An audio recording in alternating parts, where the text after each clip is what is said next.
still need to change the plan. Potong sikit. Hai, Assalamualaikum. Actually Kak Ira tak tahu macam mana nak start introduction.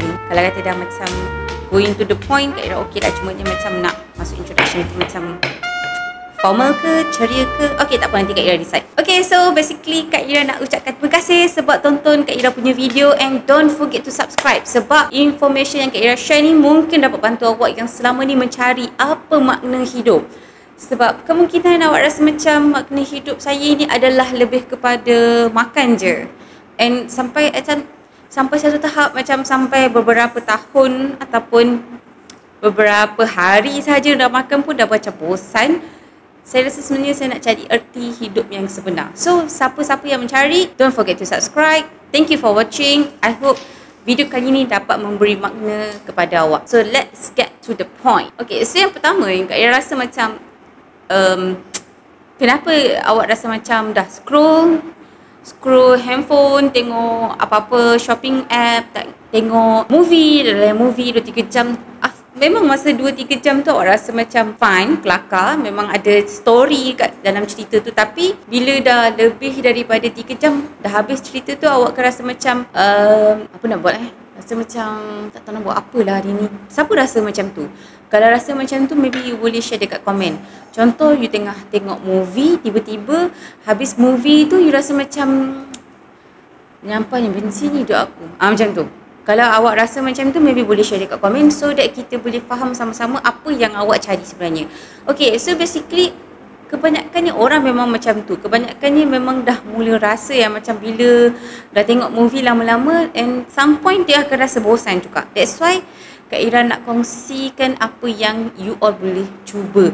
Okay, so yang pertama adalah bila you dah rasa macam tu, maksudnya you bukan sebenarnya perlukan lagi another hiburan ataupun another movie, another app yang awak nak buka. Sebenarnya bukan. Sebenarnya awak nak cari makna hidup. So first je kan, sorry. First. Bila nak second pun tak tahu. Okay, so awak boleh cuba dengan bersedekah. Sebab bersedekah ni, orang fikir bersedekah dengan duit sahaja. Sebab duit tu adalah kita boleh nampak berapa nombor dia, berapa kita bagi, RM5 kita bagi, RM10, kita bagi, RM20, berapa banyak awak boleh bagi. Tapi bergantung kepada keikhlasan awak. Kalau setakat awak nak tunjuk je, tak tahulah. Itu awak dengan Allah. Kak Ira cuma boleh gambarkan saja. So let's say awak dah tunjuk dekat orang yang awak sedekah 100. Contoh, awak nak sedekah 100 sekeping. Dia tak salah, berapa banyak amount pun ada orang yang kaya pun lebih daripada situ. Cumanya niat awak adalah awak rasa macam sedekah ni, saya rasa saya nak kena orang lain tahulah sebab barulah seseronok macam barulah kita rasa macam have macam tu. So naklah orang nampak. Itu pulang dekat awak, tak salah nak tunjuk. Tapi kalau niat awak itu mungkin tersasar, betulkan balik. Okey, itu adalah nombor. Yang Kak Ira nak sampaikan adalah sedekah yang kita tak boleh nampak dengan nombor. Apa maksudnya? Kita sedekah dengan emosi. Okey, cuba awak bayangkan awak dalam keadaan yang sangat-sangat dalam keadaan yang huru-hara, yang macam serabut, yang macam terlalu banyak kacau bilau. Macam mana? Macam tu lah, something Kak Ira pun tak tahu nak explain macam mana. Anyway, you got my point. So macam you rasa macam tak kena lah, apa benda pun tak kena. Bila awak ada orang cuba bercakap baik dengan awak kan, macam saya, hai, Assalamualaikum, nak beli apa, akak nak beli apa, akak nak tu ke, akak nak ni ke. Dia cakap baik dengan awak. And tiba-tiba awak rasa macam, best lah cakap, best lah pergi kedai ni, best lah jumpa dengan adik ni ataupun kakak ni ataupun abang ni sebab dia cakap baik dengan kita. Kita pernah tak rasa macam tu? Maksudnya kita rasa macam, best lah bercakap dengan dia. Itu maksudnya sedekah emosi. Itu maksudnya awak rasa yang sedekah emosi tu. That's why Kak Ira cakap yang ini adalah sedekah yang kita tak nampak. Yang kita rasa macam bagi ke sedekah. Yes, itu dikira sedekah. Sedekah bahagian spiritual.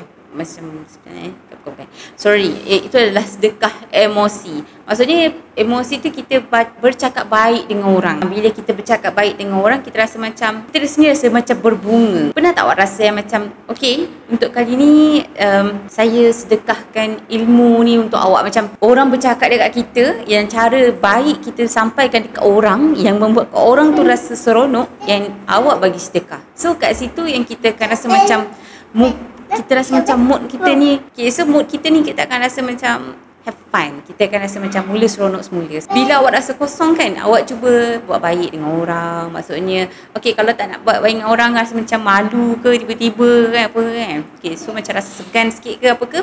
So awak boleh cuba dengan pergi kat masjid, lipat sejadah, lipat telekung, kemas-kemas buku, kemas-kemas bacaan, ni Al-Quran, Yasin, ataupun apa-apa buku lah awak cuba kemas. Ataupun nampak apa sampah, awak boleh kutip. Sebab apa? Itu adalah makanan jiwa. Makanan jiwa ni adalah untuk kita nak bersihkan kita punya rohani, kita nak rasa macam hidup kita ni rasa ada spark. Sparknya maksudnya macam kita ada sinar.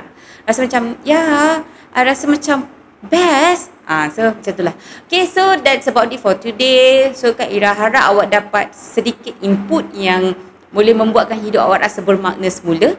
Untuk awak yang nak rasa lebih menghargai diri awak sendiri, menghargai kehidupan yang Allah bagi, so awak boleh cuba tips-tips yang Kak Ira bagi.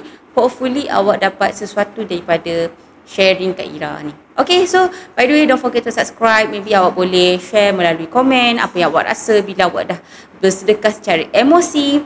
Okay, so mungkin awak rasa macam hidup awak lebih ceria lepas tu. Okay, so thank you everyone. Thank you for watching. Bye. Assalamualaikum.